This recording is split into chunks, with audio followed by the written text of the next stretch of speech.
Atenção! Começa agora uma teleaula de História do Ensino Médio. Você vai assistir a teleaula de número 13. Bons estudos!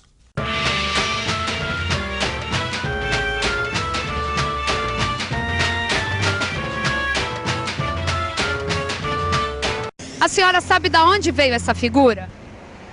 Sei lá, parece que é da Bahia. Da Bahia? É. México, Peru, Japão? Pra mim parece da China, não sei. É do Egito, por ali, né? dos Incas, dos Maias, não sei. E você, sabia que essa figura veio da África? Por que conhecemos tão pouco sobre a África e sua cultura? Mais ainda, o que conhecemos daquele continente no período que costumamos chamar de Antiguidade e de Idade Média? Na teleaula de hoje, você vai conhecer mais profundamente o continente africano. Vai ver que ele foi o berço da humanidade, fornecendo as bases para a civilização egípcia. E foi considerado a Terra do Ouro pelos europeus na Idade Média. Vai conhecer um pouco sobre as culturas banto e a riqueza do patrimônio artístico e cultural da África. E perceber a importância do islamismo naquele continente. Vai constatar, por fim, que a África possui um passado rico e importante para a história, que nós pouco conhecemos.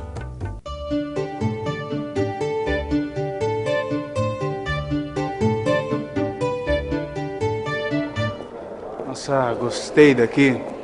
Deve ser bem interessante esse museu, hein, Joana? Olha, interessante não é bem o termo, eu acho que é mais do que isso. É um museu vivo, que resgata a memória afro-brasileira.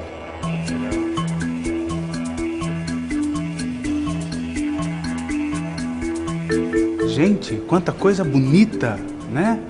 Nossa, a gente está tão acostumado a ouvir falar da África atual, né, com suas questões de hoje em dia, que desconhece a beleza, a força da história e das culturas africanas, olha isso. Não, isso é só o começo. Vem cá, esse museu é uma beleza. Na aula 2 do seu livro de História, você aprendeu que foi na África onde surgiram os primeiros seres humanos. E por esta razão, aquele continente é muitas vezes chamado de berço da humanidade. E foi dali também que saíram as primeiras migrações destinadas a povoar o mundo em que vivemos.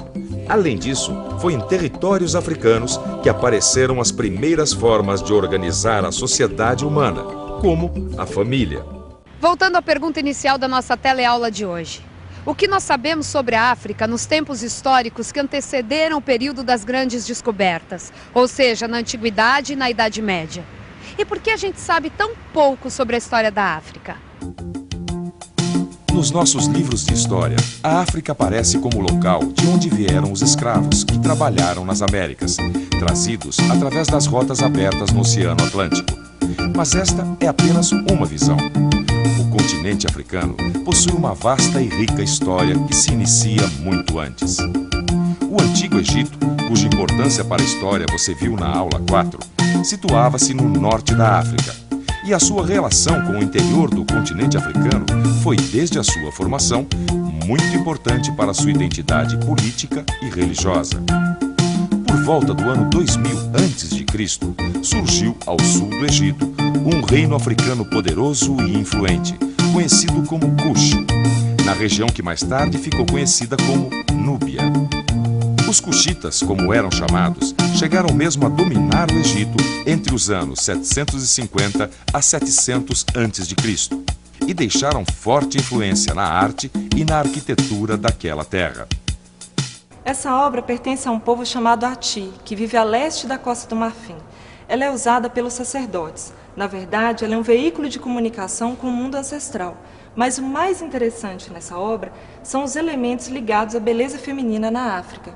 Vejam que ela tem braços e pernas bastante musculosos, um penteado elaborado e marcas corporais, que são as escarificações, símbolos de identidade e hierarquia em todo o continente africano. É incrível como nós sabemos tão pouco sobre a história da África.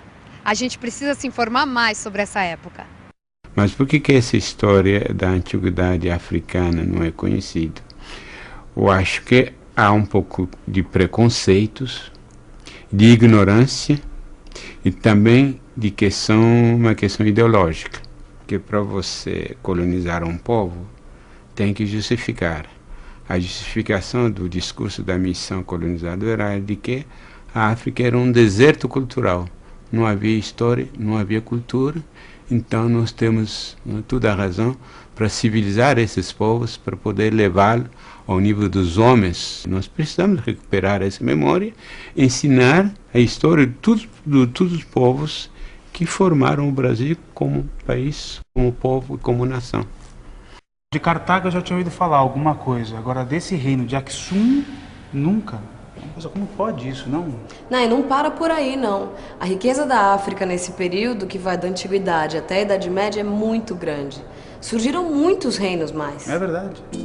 Entre os séculos 9 e 15 depois de Cristo, surgiram poderosos reinos na região conhecida como Sudão Ocidental. Os antigos reinos de Gana, de Mali e de Songhai ficaram conhecidos pelo controle que tinham sobre as rotas de comércio e as minas de ouro da região. Esses reinos comerciavam com diferentes partes do mundo, incluindo a Europa e o Oriente. Faziam esse comércio através de rotas de caravanas que atravessavam o deserto do Saara e chegavam até o norte da África. E além dessas rotas através do deserto, havia também rotas marítimas, pelo litoral da África Oriental, pelas águas do Oceano Índico, em direção à China e à Índia. Este comércio fazia com que houvesse intercâmbio muito intenso de tecnologia e conhecimento. A riqueza desses reinos africanos era tão famosa na época medieval que a África era conhecida como a Terra do Ouro e também a Terra do Marfim, das minas de sal, enfim, um território muito rico, cheio de prosperidade. Tanto que num mapa do século XIV, os reis africanos foram representados com uma pepita de ouro nas mãos. E a língua, hein, Joana? É um continente tão grande, tantos povos, né? Que língua eles falavam? Era a mesma? Acho que não, mas sei que muitas daquelas línguas tiveram origem banto. Banto? Era uma língua? Era mais que uma língua, era um tronco linguístico. Tronco linguístico? É, como o latim, por exemplo. A língua portuguesa descende do latim, assim como o espanhol, o francês, italiano, são línguas latinas. Então muitas línguas africanas se originaram do banto.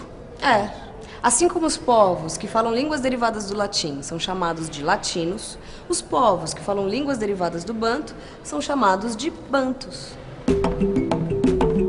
Quitanda. Mochila. Neném. Carimbo. Xodó. Farofa. Todas essas palavras que você acabou de escutar são derivadas de línguas de origem banto, que os africanos escravizados trouxeram para o Brasil. Mas existem muitas mais. Vamos pensar um pouco. Como eu faço para entender a importância do banto na África? Bom, o negócio é pesquisar no mapa e no livro e ver como se deram as migrações bantas pelo continente africano. Vamos ver. A primeira grande leva de migração banta teria se movimentado no final do segundo milênio antes de Cristo, saindo de uma região que hoje seria a fronteira entre Camarões e Nigéria. Estes grupos cruzaram a região onde atualmente se situa a República Centro-Africana, ocupando áreas dentro e fora da floresta equatorial. Puxa, agora vamos dar um pulo no tempo, 900 anos antes de Cristo. E temos aqui uma segunda leva migratória. A esta altura, havia dois grandes grupos falando línguas aparentadas, mas diversas. Os bantos do oeste, que permaneceram na região que hoje estaria entre o norte da República Popular do Congo e o leste do Gabão. E os do leste, que se assentaram na região que hoje é a Uganda. Aí está. Realmente, agora eu consigo visualizar a influência do banto no continente africano. Mas a África teve muita influência do islamismo, não teve? Sim, com certeza. A religião muçulmana converteu para sua fé os povos africanos que iam do Egito até o Marrocos. Aí, a partir do norte do Egito, eles tentaram ir para o sul, mas esbarraram em alguns reinos já cristianizados, como a Núbia. Então, ainda no norte, expandiram-se na direção oeste e foi com grande força que isso aconteceu, porque essa parte da África passou a ser conhecida como Maghreb. Maghreb? É uma palavra árabe que significa oeste. E aí parou por aí? Não, a expansão do islamismo ainda alcançou o poderoso reino de Gana na África Ocidental. E também converteram este reino? Não, Gana não se converteu ao Islã, mas abriu suas portas para os comerciantes muçulmanos, aumentando a influência do comércio em todo o continente, integrando a África, a Europa, ao Oriente Médio e até a Ásia. A religião muçulmana possui uma relação de irmandade entre os fiéis. Este fato torna o vínculo entre os fiéis algo muito forte. Logo, ao aderir ao islamismo, os comerciantes passavam a tomar parte em confrarias desta religião. E os hábitos de honestidade nos negócios e hospitalidade para um irmão de fé eram algo sagrado. De modo que o comércio entre irmãos da mesma fé se tornava algo seguro. E havia ainda outra vantagem. As rotas comerciais estavam se estendendo cada vez mais, chegando até Pequim. Assim, a África muçulmana se interligava de modo dinâmico a todo o mundo conhecido. Joana, esse museu foi um passeio incrível. Obrigado por me trazer aqui. Eu sabia que você ia gostar. Não, vendo essas coisas tão ricas, tão bonitas, fica só aquele ponto de interrogação na cabeça, sabe? Por que conhecemos tão pouco sobre essa história? As razões para isso são muitas, né? O nosso ensino sempre foi mais centrado na cultura europeia. Sabemos muito mais sobre a Europa, tanto na Antiguidade como na Idade Média. O importante é tomar consciência dessa falta de informação e correr atrás do tempo. Não, verdade. Está mais do que na hora da gente se interessar mais pelo continente africano e a sua história. É isso aí. E atenção, se liga aí que é hora da revisão. Na teleaula de hoje, você constatou que nem sempre as imagens que chegam até nós falando da África refletem a complexidade e a riqueza da sua história. Recordou que a África é considerada o berço da humanidade, pois ali os primeiros humanos começaram a migrar e povoar a terra. Também foi naquele continente que se iniciou a organização das pessoas em famílias. Viu que a África produziu povos e civilizações de grande importância cultural e econômica que marcaram a história na antiguidade, como o Egito, o Reino de Cush e a cidade de Cartago, entre outros. E também aprendeu que no período que conhecemos como Idade Média, a África era conhecida por sua riqueza e chamada de a Terra do Ouro. Naquele tempo, reinos poderosos como Gana, Mali e Songhai dominaram a parte ocidental da região de Savana ao sul do deserto do Saara, no território africano.